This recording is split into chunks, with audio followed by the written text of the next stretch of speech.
Hi, Rev Scott here, and I want to ask you, where do you get your wisdom from?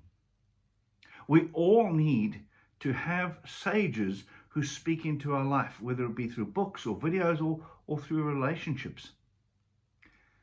We all need wisdom. People who've gone before us who know how to get through the obstacles of life. Now, over the next 40 days, we're going to do a series called 40 Days of Wisdom. But we're going to be looking at biblical wisdom, wisdom that comes from the Bible, primarily in the book of Proverbs. Proverbs chapter 1, verses 1 to 6 starts like this. The Proverbs of Solomon, son of David, king of Israel, for learning about wisdom and instruction, for understanding the words of insight, for gaining instruction in wise dealing, righteousness, justice, and equity, to teach shrewdness to the simple, knowledge and prudence to the young. Let the wise also hear and gain learning, and the discerning acquire skill to understand a proverb and a figure, the words of the wise and their riddles. Now, the history of the book of Proverbs is, while it might have been collated under Solomon, this is the tried and tested wisdom of the nation of Israel. Many, many years. Principles that they have used in different ways and found to be principles that lead to life. And so at some point it's brought together as this book of Proverbs.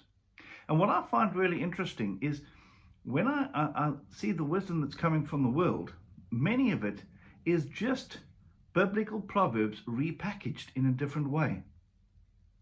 That's the incredible thing about this book, is that 2,000 years or even 3,000 years later now, those proverbs still seem to be incredibly relevant to the way we live our life. And we can know that they are tried and tested because they have passed the test of time. Have you read the book of Proverbs? It's not an easy book because it's not written in long paragraphs and stories. It's just simple, small sayings. And I've spent some time looking at some of these.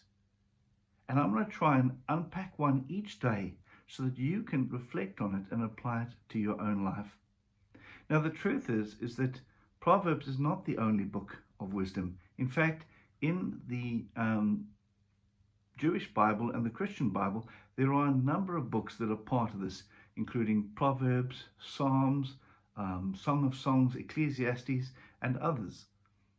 So for us, over the next 40 days, we're just going to look at Proverbs, but you have the ability to start looking at some of those other books and finding the wisdom that has stood the test of time.